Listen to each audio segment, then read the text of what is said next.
Morning all. Hope you're all well and welcome to this month's edition of Strategy Cafe. Before we get going and introduce you to the wonderful Ned, who's with us this morning, a reminder that this is part of a big series of Strategy Cafe podcasts and recordings that we have on our YouTube channel. So you can go and have a look at the 60 past editions, and there's a massive range of topics, a wonderful range of speakers. And the aim of these sessions really is to highlight really important points around leadership through the stories of leaders. So it's a wonderful, diverse range of topics, occasionally interspersed with something interesting from the Alembic team. And in the last few months, we've been talking about growth businesses. So startups, scale-ups, established businesses that have got high growth potential.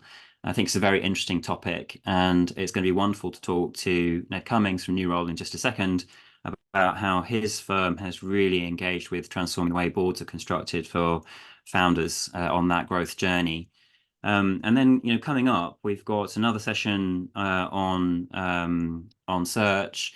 And then I'm very excited to have, as the last session of the summer, an interview with a guy called Todd Kashdan, who's a globally known psychologist who we've worked with on one of our more interesting assessments. So it'll be a fascinating discussion about mental well-being, about resilience, about grit, and a really fabulous way, I think, for everyone to sort of finish off the first half of the year before we head into the summer's break.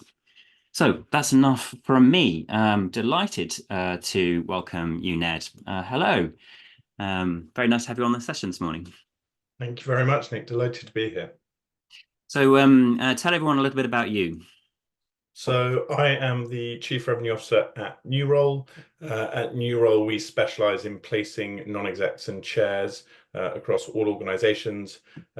We set the business up about 10 years ago, and in that time we've placed nearly 4,000 people on boards across a range of sectors and organisation types. I predominantly focus on high growth and investor-backed businesses. Wonderful. Thank you very much. So before we get going with the discussion, we're going to just launch a quick poll.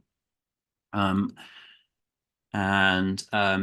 everyone can just take a moment to think about when you're trying to construct your board, particularly thinking about your chair and your non-exec directors, what are the aspects of strategic board hiring that you find most challenging? So there's some questions there for you. Aligning board composition with business goals is got the most votes, with then equal shares for the right candidate profiles, diversity and inclusion, and balancing industry experience and fresh perspectives. So some really interesting responses from everybody. Thank you very much. So, Ned, tell us about Nurole. What was the inspiring moment that got you and your colleagues into setting this up? What happened?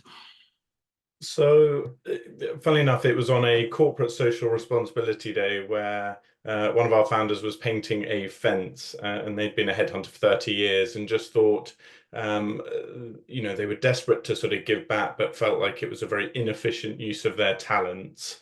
And so they thought, actually, I'd be far better off spending a day helping this school find trustees or other organizations, help them find board members. And so we originally set the platform up dedicated to helping non-profits. So in essence, it's a marketplace. So we invite people to join and they tell us their experience, but crucially their interests as well. And then when we work with organizations, we intelligently match them with the right opportunities, because especially at board level and non-executive, often the skill set and the parameters are slightly broader than executive hiring. And so often you won't know a candidate's particular interests or passions. And so from a traditional recruitment perspective, it's very hard to headhunt someone and know that they might have a particular passion in high growth businesses or the arts or education.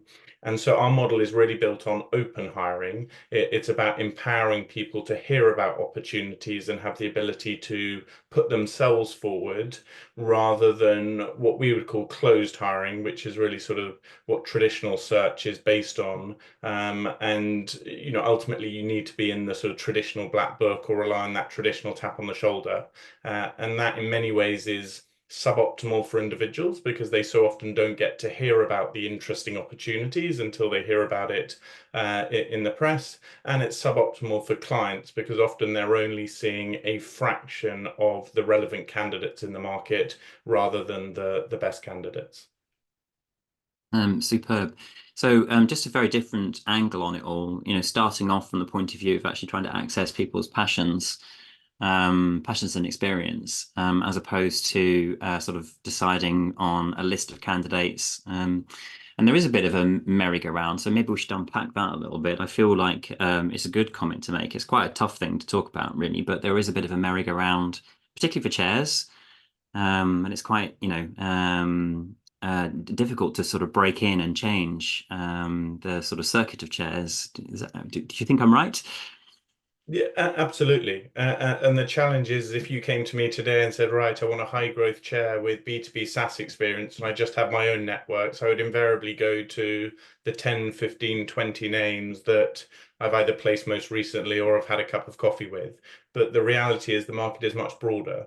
And I think certainly since COVID, I think organizations' appetite to hire people in different geographies has increased. And so the candidate pool has increased to a size that actually traditional search just cannot get to. Um, the other interesting angle, one of my favorite stories or placements we did, we worked with a fintech called Primary Bid, so Series B. They were looking for a chair, and we approached the obvious candidates, but actually the successful candidate was Sir Donald Brydon, who was a FTSE 100 chair. Now, as a traditional headhunter, I would never have approached Sir Donald because he's a big FTSE PLC board member, and he could have quite rightly turned around and told me to go somewhere. But actually, he put his hand up and demonstrated he had a real passion for high growth businesses within the fintech sector. And actually, he's been a sort of perfect match there. He brought the skills and experiences that they were looking for at the time. So it was a classic case of there was a candidate that probably wouldn't have been unearthed through a traditional mapping process, but actually you're really fitting someone who has the requisite skills, but also the passion and intellectual curiosity for what the organization was doing. I think that's really fascinating. We're now going to get on to talking about diversity and inclusion, and this is kind of an interesting kind of angle on the same point, isn't it?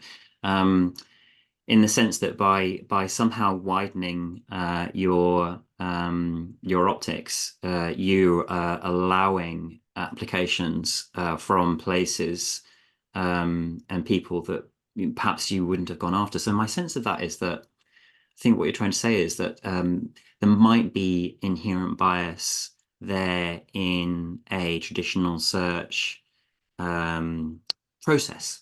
So almost in the schematic of who we feel it is appropriate to contact. So the bias would be it's not appropriate to contact this person just looking at their profile. That's right? Absolutely. So the way we try to think of it is so our process is based on open hiring versus closed hiring. Now, the benefit with open hiring is really threefold. One, it allows you to access a bigger candidate pool. Secondly, often, especially with high growth businesses, they'll often try and leverage their own networks. And so often we see the mistake of organizations finding a candidate and molding the description or the role specification to that individual, and you reverse engineer the process. Mm-hmm.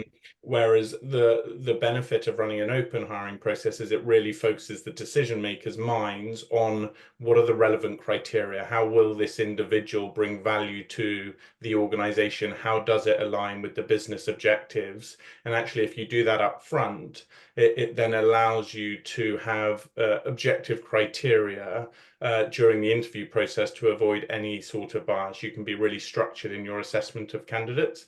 And our belief is diversity is a byproduct of open hiring. If you go to market and find the 10, 20 strongest candidates, you will naturally get a diverse, in the various forms that it comes, but a diverse long list of relevant and appropriate candidates.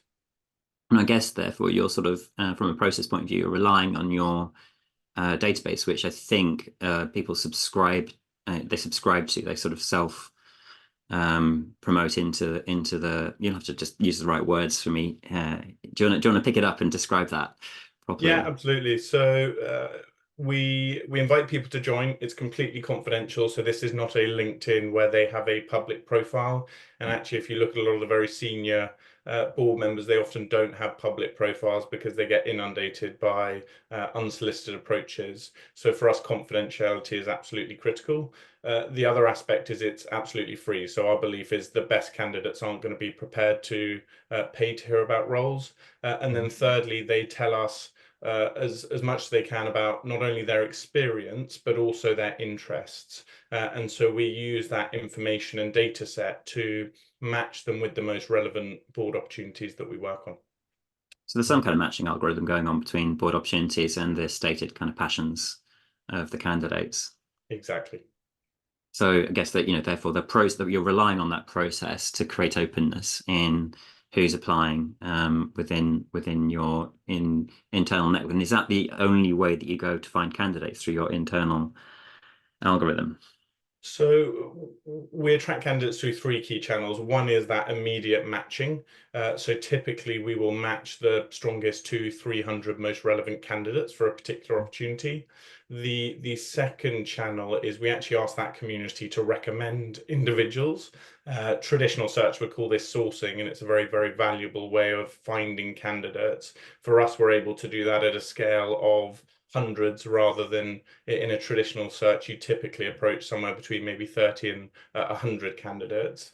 The third aspect is we have an internal research team. So we are absolutely approaching people both inside our network and outside of our network just to make sure that we're not overlooking any relevant candidates. But the the real benefit is when you're doing traditional search, you'll so often disqualify someone on paper. You'll think they're at capacity, conflicted, in the wrong geography. And actually, there's this asymmetry of information where a headhunter very quickly has dated information on an individual. You may have had a cup of coffee with them 6 months ago, but their circumstances may have changed. And actually, it's the candidate that's going to know their capacity and interest for a role far better than any intermediary will. So our role is really about empowering those individuals to hear about the roles and give them the ability to put their hand up if they are interested.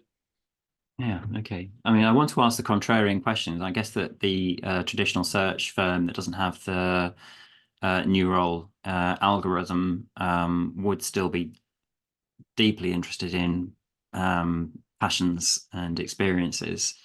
So what's your, I mean, I know, you gave a great example of how you can find candidates from unusual spaces earlier on, but this how do you sort of ensure that you've understood that fit? What's your process with potential chairs and non-execs to sort of explore, I guess, the authenticity of what they've put up? So I think there are two parts to this. One is what we call the briefing stage. So when we're getting to know an organization, it's critical for us to understand the culture and values of the organization. Ultimately, we're going to market and representing them. So it's really important that we understand that and can represent them in the right way. The second piece is once we've cast that net wider to find the long list of candidates, we then will be speaking to the individuals to make sure that there is that cultural fit. I like to call it we get the bird's eye view and the worm's eye view. So references are really important for us.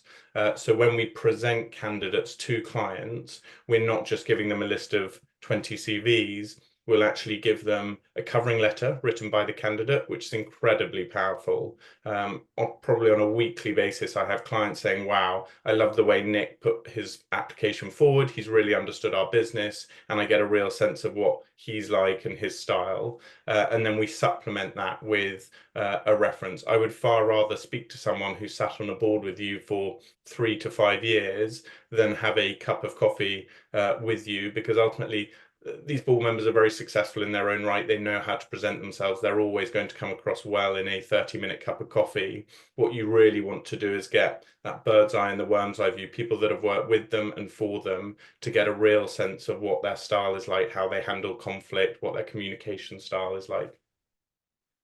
Okay, thank you very much. So look, I think that's really interesting, but I want to move the conversation along a little bit and talk about changing the world, a little bit away from your search process and more into what's the impact you're trying to have for people. So this all important question of dynamics, in the end, what you're trying to do, I think, is support the CEO or the founder, and if it's high growth businesses on a journey, fast paced, ever changing journey of ups and downs.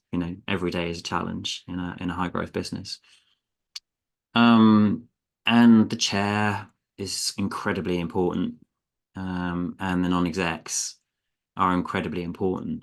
And one of the things that we think about is that you can't change the world on your own. It's really through our relationships that we change the world. And so this is such a critical set of relationships for changing the life of individuals and making an impact on the business. So maybe just get into that a little bit about how you're thinking about the outcome. What is it that you're trying to achieve for people, and what are the problems that you're solving?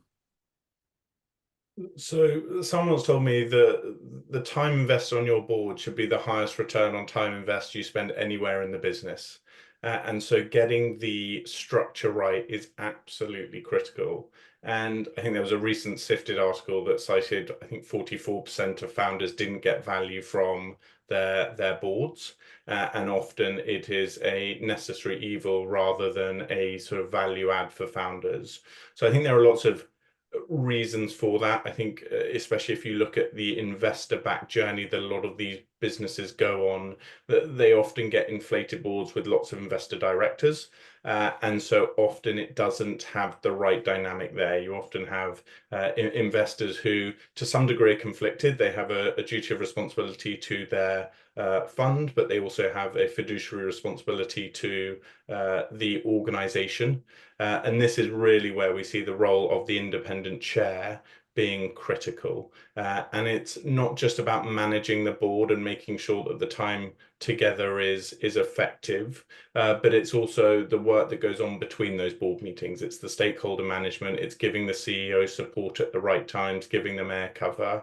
So the board, I think, really is probably the most critical aspect of any high growth business. And we so often see organizations not being conscious of how it should grow as the business grows. And I think, being proactive about that and being strategic about that is critical. And the best businesses we work with think about board composition and how that should change and evolve as the business grows.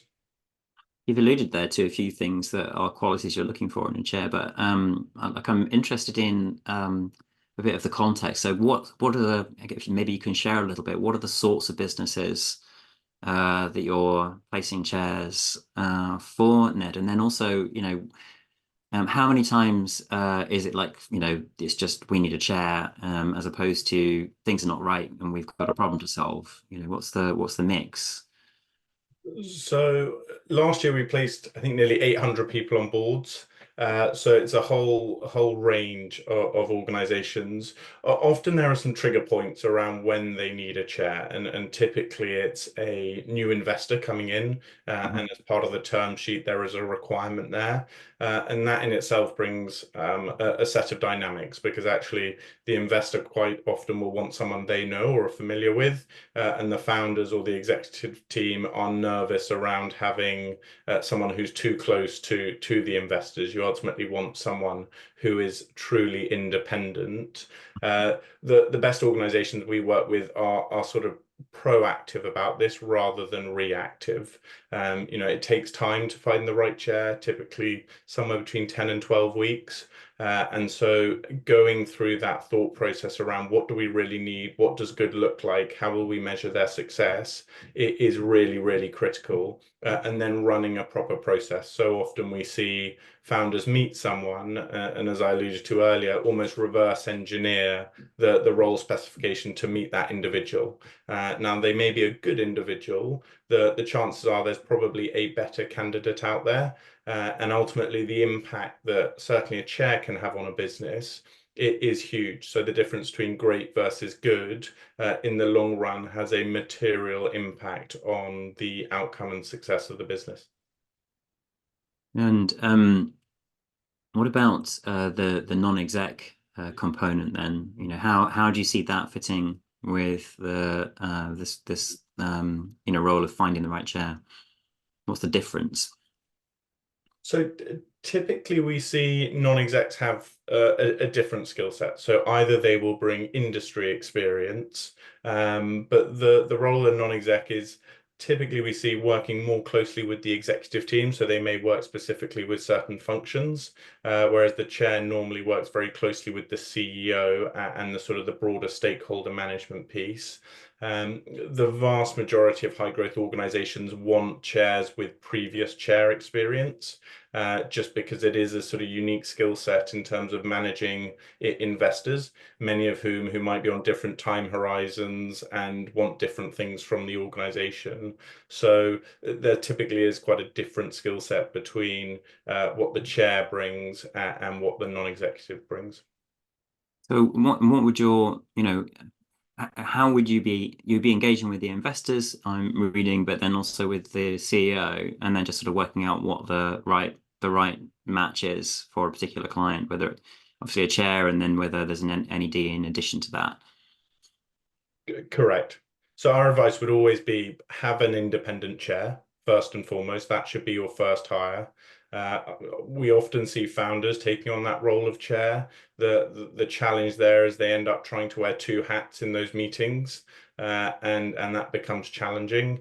So our advice is always find someone who can take on that chair role, and then think about board composition and the various skills and experiences that you have around the table, and where are the gaps that align with the business strategy.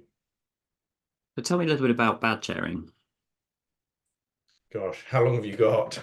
Um, Look, I think when we speak to founders around sort of bad chairs, I think it's around that stakeholder management piece. It's, are they giving them enough air cover from their investors?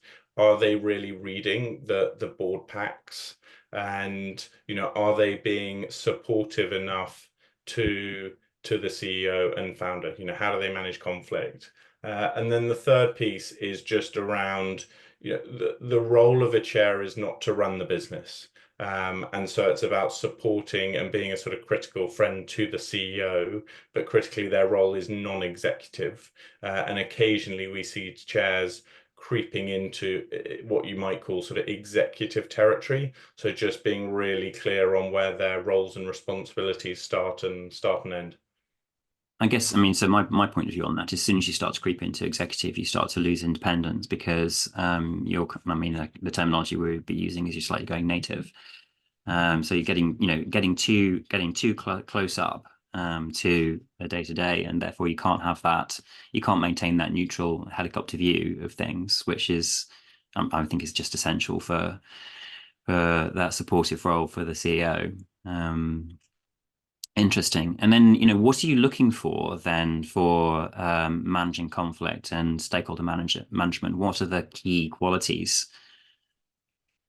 So we reference a lot around this. So, how have they handled this in the past? Typically, conflicts arise from sort of two areas. I think one, the sort of the investors.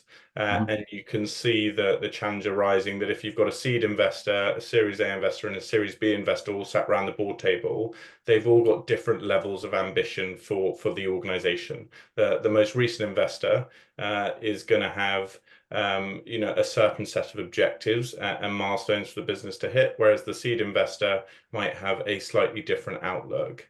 And so it's really important to sort of acknowledge that and sort of make sure that that's addressed properly.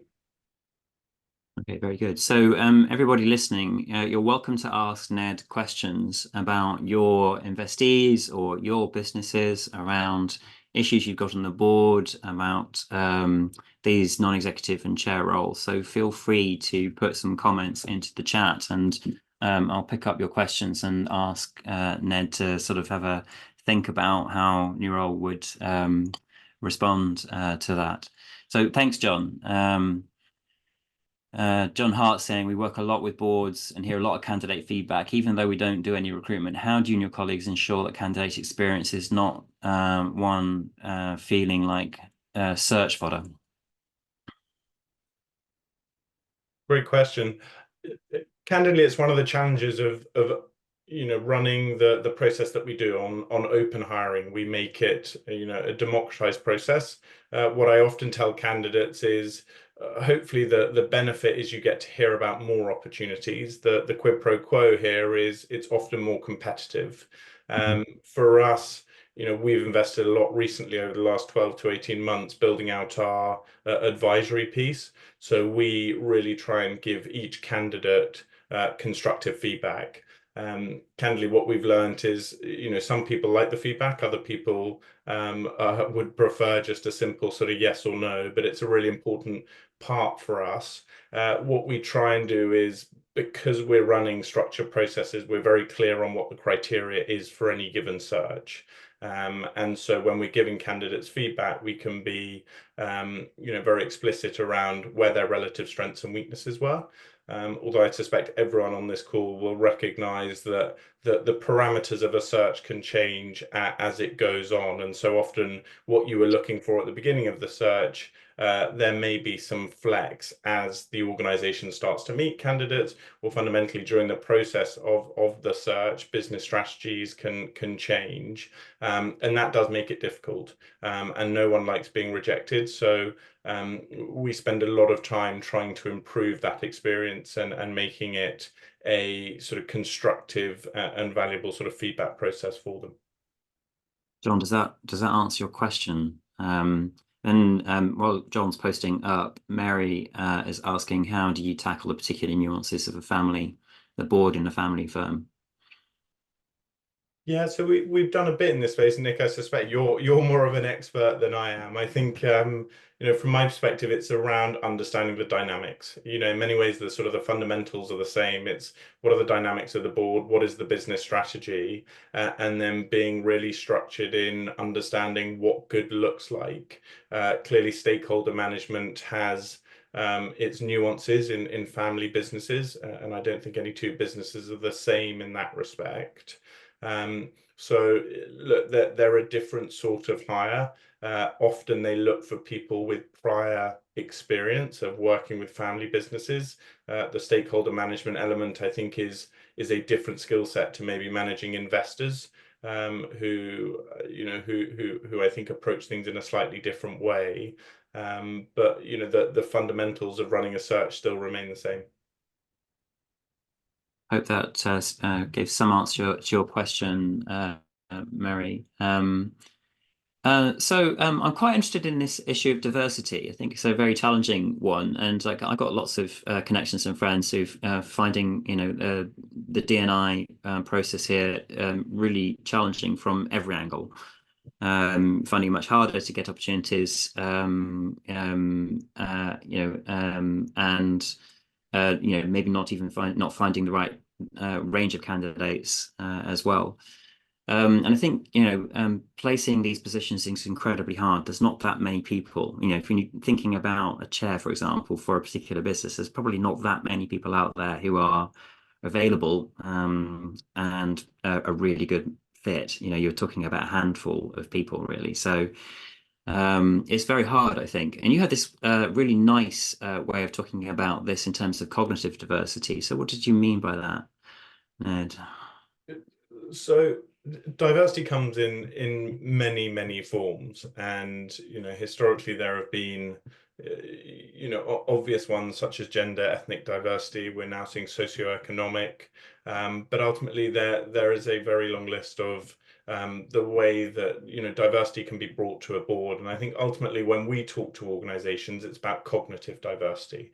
It's about what are the skills and experiences that you currently have around the board table, and where are the gaps. And often we see what are ostensibly quite diverse boards at organizations, but actually if you look at their backgrounds, they may have all gone to the same university, they may have all had the same sort of education, and so while they might bring diversity in some forms, actually are they really contributing cognitive diversity? Because all of the research points to cognitive diversity improving the performance of boards rather than necessarily any other specific form of diversity. I think we've got to break down cognitive diversity for people. So the word cognitive, I think, is a really interesting word. Um, what do you mean when you say cognitive?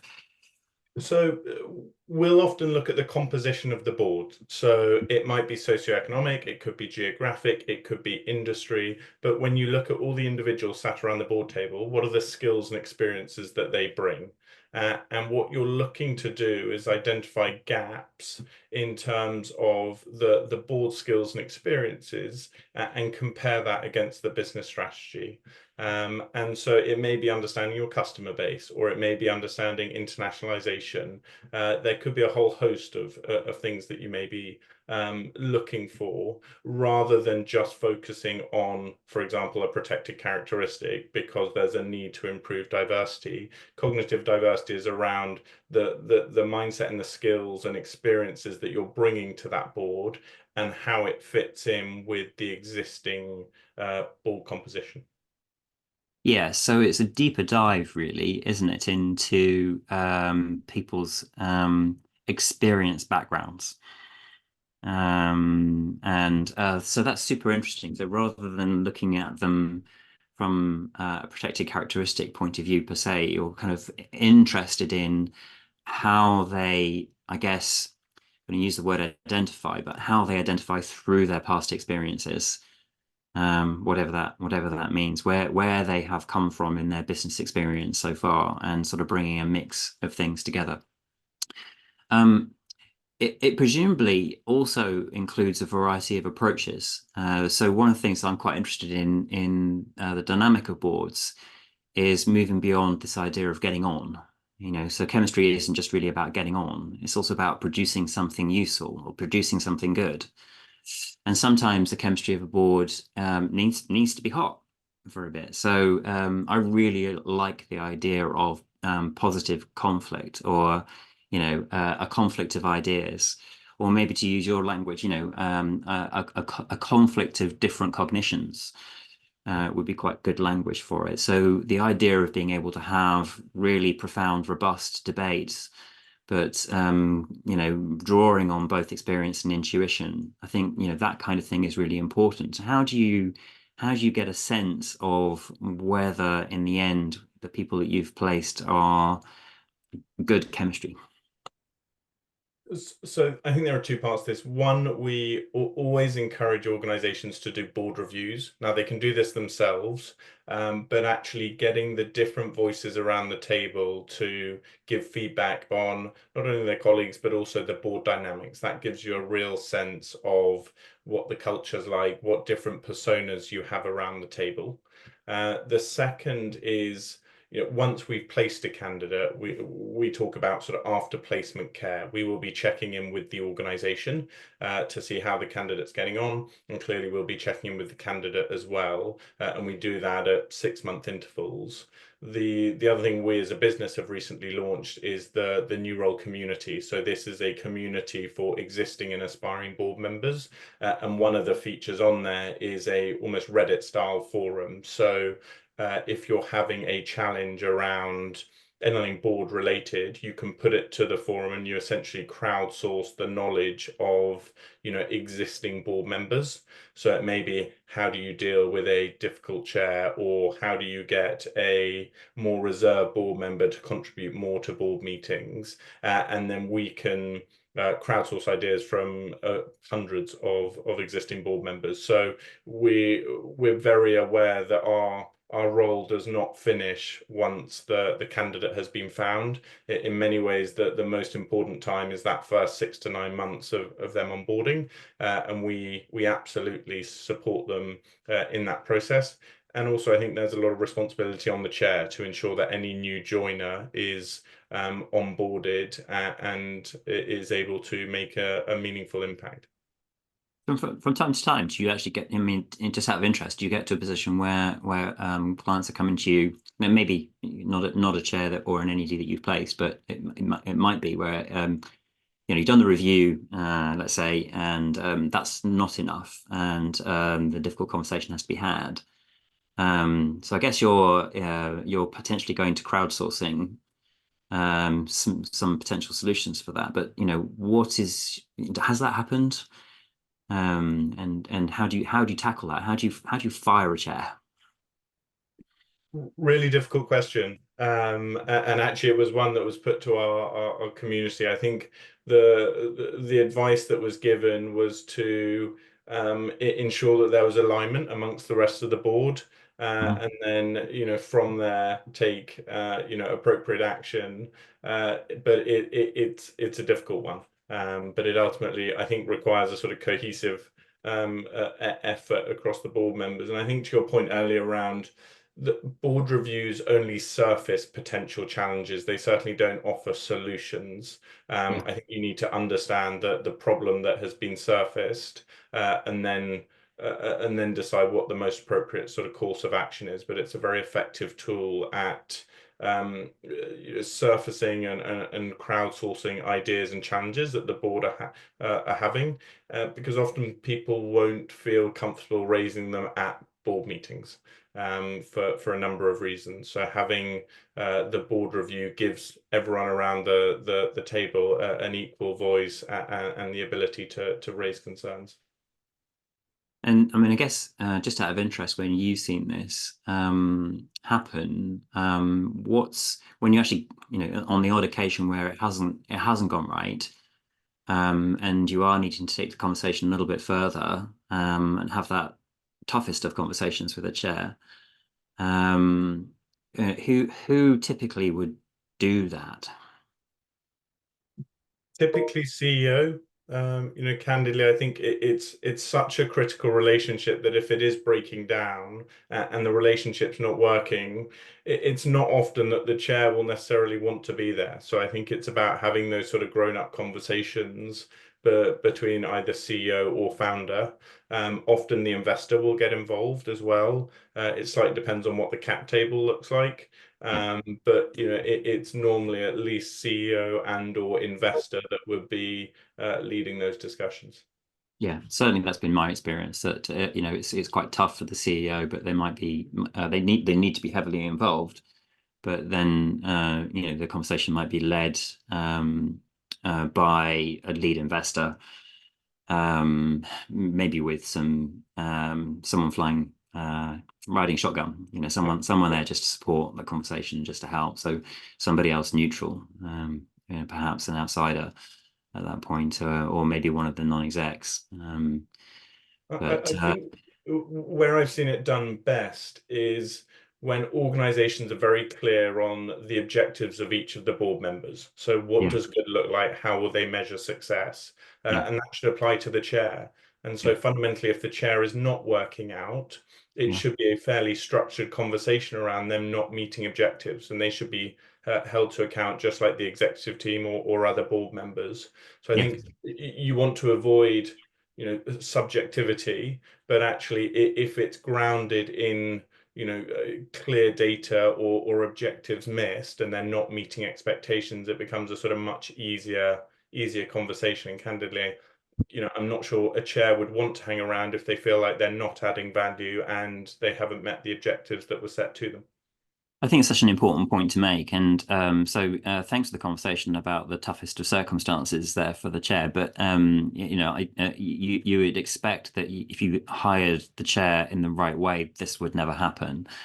Because as you've been talking about, the fundamental role of the chair, being that helicopter view, very engaged, not executive, providing, I think your language is providing air cover, interlocutor between the investors and the CEO, supporting the CEO, making sure the board works as a team, it requires a degree of openness and a deep degree of self-awareness and reserves of flexibility individually for handling just the daily dynamic of a fast-growing business with all the challenges that that brings. Like we all know from working on boards that all sorts of things happen, and a good chair will have had that background and have, I guess, honed their chair role in many events. So a good chair should have that deep kind of social intelligence and emotional intelligence and self-awareness to either to be able to avoid any of these issues coming up or to be the one that's leading the conversation if it's appropriate, right? So you'd hope that like 9.9 times out of 10, your process would have winkled that out before they even got anywhere near a conversation in the first place, right? Absolutely. Look, that's just absolutely wonderful. I am going to invite everybody to come onto a one-to-one with you in just a second. I'm just going to wrap up today's session by just talking about what's coming up next. So thank you very much indeed for a wonderful discussion. I really enjoyed that.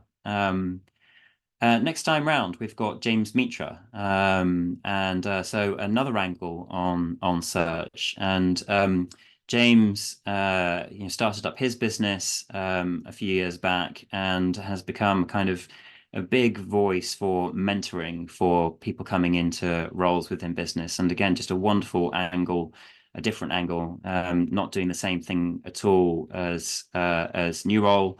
And a very interesting kind of startup and CEO founder in his own right.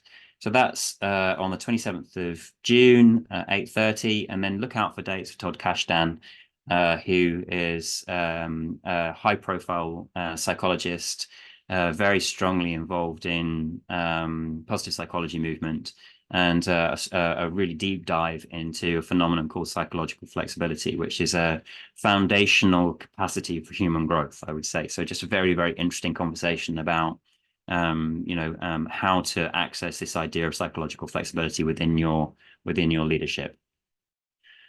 Right, let's come to some questions.